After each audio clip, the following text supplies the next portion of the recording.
اس وقت سے جب سے پاکستان بنا ہے تو یہ عدلیہ اعلی کار بنتی رہی ہے. اب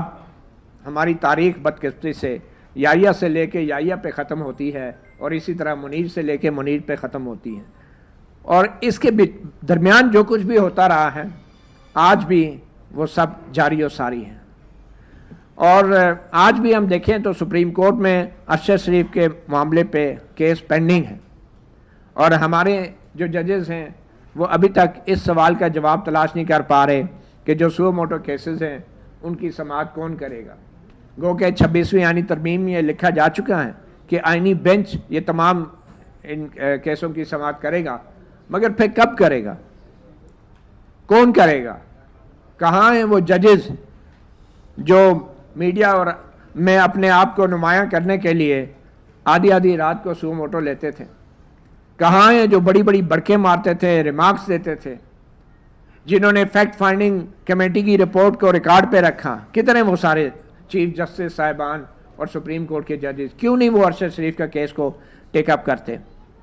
اور یہ معاملہ نہ تو ارشد شریف کے قتل سے شروع ہوا اور نہ یہ معاملہ ارشد شریف کے قتل پہ ختم ہوگا.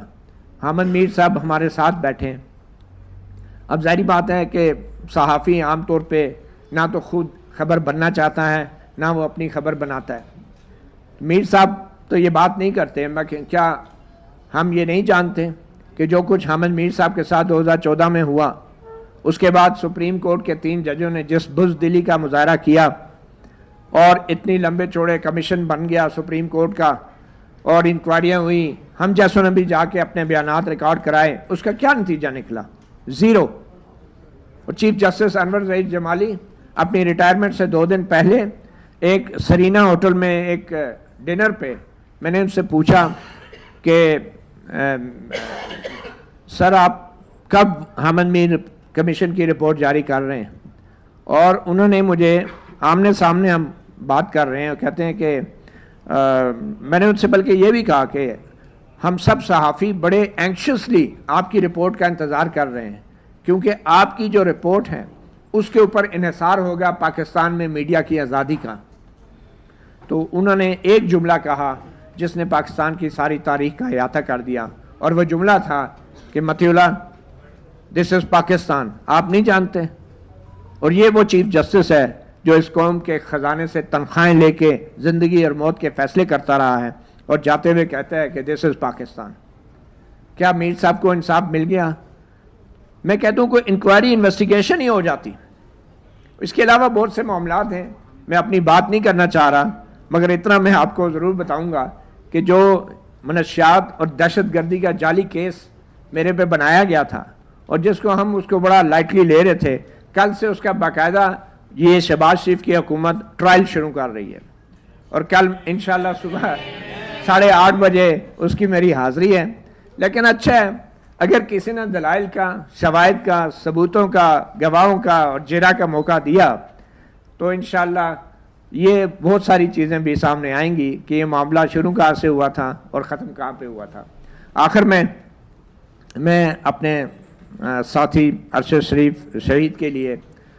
دعا گو ہوں, اللہ تعالیٰ ان کو جنت الفردوس میں جگہ عطا فرمائے, اور ان کی جو اہل خانہ ہیں, جویریہ ہیں اور دیگر جو اہل خانہ ہیں, ان کو بھی صبر اور ہمت دیں اور استقلال دیں. اور میری صرف یہ آخر میں ریکویسٹ ہے اپنی میڈیا کے صحافیوں سے اور تنظیموں سے کہ یہ تقریبات جو ہیں ایسے واقعات پر کافی نہیں ہوتی, اس سے تھوڑا سا ہمیں آگے بھی آنا پڑے گا, تھوڑا سا ہمت دکھانی پڑے گی اور بہت کچھ بدلنا پڑے گا. تو اس کے لیے تھوڑی میں سمجھتا ہوں کہ یہ کوئی احسان کی بات نہیں ہے کسی صحافی کے ساتھ کھڑا ہونا, کیونکہ اگر ارشد شریف کو انصاف مل جاتا تو شاید بعد میں وہ بہت سارے واقعات نہ ہوتے جو ہمیں دیکھنے کو مل رہے ہیں, بشمول اس پریس کلب کے اوپر حملے کے. تو اس لیے میری ریکویسٹ ہے, یہاں پہ ہمارے بڑے سینئر لیڈران بھی بیٹھے ہیں, کہ عملی طور پہ کچھ اقدامات کرنے کی ضرورت ہے, اور اس کے لیے ہماری جو سیاسی قیادت ہیں, جو سول سوسائٹی ہیں, ان کے ساتھ ہمیں مل کے کوئی ایسی ٹھوس حکمت عملی بنانی چاہیے کہ آئندہ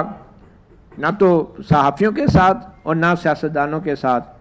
وہ کام ہو جو کہ پاکستان کی ایک گھناؤنی اور تاریخ قریبی رابطے اور تعلق رہے. والد صاحب کے ساتھ اور اپنی والدہ کے ساتھ کئی بار ارشد کے سے گھر پہ ملاقات ہوئی. کئی بار ارشد شریف اور ان کے جو پیرنٹس ہیں وہ ہمارے گھر بھی آئے. اس وقت ہم اسکول میں پڑھتے تھے, کالج میں پڑھتے تھے. اور اس کے بعد صحافت کے اندر آبویسلی ارشد شریف ایک بڑے نڈر, بے باک اور زبردست انویسٹیگیٹو جرنلسٹ تھے, اور ان کے ساتھ مل کر بھی کام کرنے کا موقع ملا. ڈان میں, جب ڈان نیوز میں, بلکہ ڈان سے پہلے رائٹرز میں جب ارشد شریف کام کر رہے تھے ایز اے کنٹری ریپرزینٹیٹیو, تو اس وقت ارشد شریف نے جب رائٹرز چھوڑا تو میں نے رائٹرز کو جوائن کیا. اور بیسیکلی ارشد شریف سے ہی مجھے رائٹرز کے اندر اس نئی اپرچونٹی کا معلوم ہوا, اور وہاں پہ پھر رائٹرز میں نے 1 سال کام کیا. ارشد شریف نے ڈان نیوز کو جوائن کیا, اور بعد میں پھر جب ارشد شریف ڈان نیوز میں ہی تھا اور مبشر زیدی ہمارے سینئر کولیگ تھے, تو رائٹرز سے میں پھر ڈان نیوز, جب وہ انگلش کا چینل تھا, اس کو میں نے جوائن کر لیا.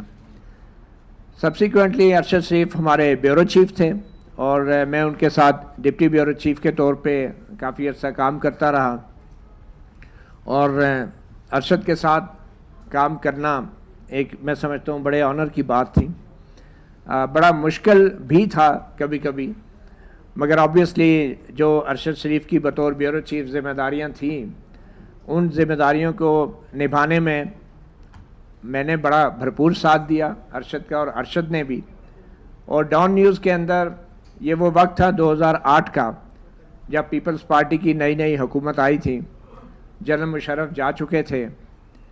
اس وقت ایسی خبریں چلتی تھی اسٹیبلشمنٹ کے حوالے سے, فوج کے حوالے سے, انٹیلیجنس ایجنسیوں کے حوالے سے, جس کا آج کل آپ تصور بھی نہیں کر سکتے. اور اس کی بڑی وجہ یہ ہے کہ ارشد شریف ہمارے بیورو چیف تھے. اس کی بہت سی مثالیں بھی ہم دے سکتے ہیں کہ ڈان کے اندر ایک سوات کے اندر جب آپریشن شروع ہوا فوج کا, تو ISPR کی طرف سے ایک تصویر جاری ہوئی جس میں جنرل کیانی صاحب اپنے کچھ ساتھیوں کے ہمراہ ہیلی کاپٹر سے اتر کے چل رہے تھے, اور ہیلی کاپٹر فضا میں بلند تھا, اور اس تصویر کے مطابق وہ ہیلی کاپٹر سے اتر کے اس اڑتے فضا میں بلند ہیلی کاپٹر کے سامنے چل کے جا رہے تھے. تو مجھے یہی شک ہوا کہ تصویر تو جعلی ہے اور اس کو فوٹو شاپ کیا گیا ہے, اور وہ اس بات کی تصدیق پھر کچھ انٹرنیشنل فوٹوگرافرز کے ساتھ انٹرویو میں بھی ہوئی. ڈان کے ہمارے اخبار کے تنویر شہزاد صاحب سے انٹرویو میں ہوئی, اور ارشد شریف نے اس حوالے سے میرا بھرپور ساتھ دیا. وہ خبر چلی, ہم نے اس وقت کے DGSPR جنرل اطہر عباس کے ساتھ ان کا موقف بھی لیا. وہ مصر تھے کہ یہ تصویر اصلی ہے, مگر ارشد شریف نے سٹینڈ لیا اور وہ خبر بھی چلائی. پھر ایسی خبریں بھی تھی, ایک ISI کے حوالے سے ان کے پڑوس میں کچھ جو لوگ رہتے تھے ان کو کافی ہراساں کیا جاتا تھا کہ شام کے وقت وہ گھر سے باہر نہ نکلیں. تو وہ بھی ایک وقت تھا کہ جب ہم ڈان نیوز انگلش میں کھڑے ہو کے اپنی انٹیلیجنس ایجنسی ISI کے بارے میں ایز لائیو کر رہے تھے کہ یہ لوگ پڑوس میں جو ہیں ان سے بڑے تنگ ہیں اور بڑے ہراساں کیا جاتا ہے ان کو. اور وہ بھی ارشد شریف نے 2 دن وہ خبر, 1 دن عام طور پہ چلتی تھی, انہوں نے 2 دن چلائی. پھر ایک نیول چیف کی اسی طرح کی خبر تھی, افضل طاہر صاحب تھے اس وقت, زمینوں کا مسئلہ تھا, سرونگ نیول چیف, وہ خبریں بھی اسی. تو ارشد شریف نے ہمیشہ بڑا سٹینڈ لیا اور بہت سپورٹ کیا. اور اس کے بعد جب صحافیوں کے حوالے سے ایک پروگرام میں نے شروع کیا ڈان نیوز کے اندر اپنا گریبان کے حوالے سے, تو اس میں ہمارے بہت سارے صحافی دوست بھی تھے, کچھ بہت قریبی بھی تھے, اور اس کے اوپر ہمارے اختلافات بھی کافی ہوئے. اور مگر ایک بات تھی کہ ارشد شریف آپ کو سنتا تھا, آپ سے بحث بھی کرتا تھا, اور پھر خود ڈیسیژن لیتا تھا. وہ ایک ایسا صحافی یا بیورو چیف نہیں تھا کہ وہ کسی کے کہنے پہ یا کسی سے پوچھ کے کوئی کام کرتا ہو یا کوئی ایڈیٹوریل ڈیسیژن لیتا ہو. تو اس حوالے سے مجھے بڑا فخر رہا ارشد پہ بھی. اور ڈان کے اندر جب ارشد شریف چھوڑ کے ہمیں چلے گئے, ڈان کے اندر کوئی مس انڈرسٹینڈنگز ہوئی ان کی, اور اس کے بعد کچھ وہ پروگرام صحافی کی وجہ سے بھی، اپنا گریبان کی وجہ سے بھی ہماری کچھ دوریاں ہوئی ارشد کے ساتھ، مگر اس کے باوجود بھی ہی واز اے جینٹلمین. ہم جس جگہ بھی بطور صحافی ملتے تھے تو ایک دوست کی طرح، ایک جینٹلمین کی طرح ملتے تھے. گو کہ وہ پہلے والی شاید وہ تعلق نہیں تھا، مگر اس کے باوجود بھی ایک لحاظ اور رکھ رکھاؤ ہمیشہ ہم دونوں کے بیچ رہا ہے. آخر میں مجھے جو یاد پڑتا ہے، اسلام آباد ہائی کورٹ میں بھی ارشد شریف مختلف مقدمات کے سلسلے میں آتے رہے، اور یہ وہ وقت تھا کہ جو عمران خان صاحب کا دور تھا، اور اس وقت ہم جیسے صحافیوں کو یہ لگتا تھا کہ عمران خان ان کے ساتھی جو قریبی دوست ہیں یا صحافی ہیں وہ بھی عمران خان صاحب کی طرح اسٹیبلشمنٹ کے بہت قریب ہیں. اور اس میں کوئی شک نہیں کہ اس وقت جنرل باجوہ اور جنرل فیض کی جو حکومت تھی، حکومت تو مجھے کہنا چاہیے ان کی بھی تھی، اور عمران خان کا بھی دور تھا، تو اس وقت بہت بڑی تعداد صحافیوں کی ایسی تھی کہ جس نے اس وقت کی اسٹیبلشمنٹ اور عمران خان صاحب کے ساتھ ایک امبیڈڈ جرنلزم کا رول پلے کیا. مگر اس دوران بھی اور کچھ عرصہ بیچ میں جب گزرا تو میں نے دیکھا کہ ارشد شریف نے بھی اس حوالے سے ایک دن ایک نئی سمت اختیار کی، اور اسٹیبلشمنٹ کے حوالے سے اس نے اپنے کھل کر تحفظات کا اظہار بھی کیا. مگر جب وہ ان کے اوپر کیسز بنے، اور بعد میں جو مجھے پتہ چلا ان میں سے ایک کیس میں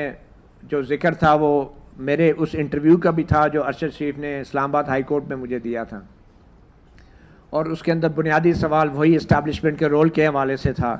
مگر مجھے اب بھی میں وہ انٹرویو دیکھتا ہوں تو مجھے احساس ہوتا ہے کہ ارشد شریف معذرت کے ساتھ کوئی سیاستدان نہیں تھا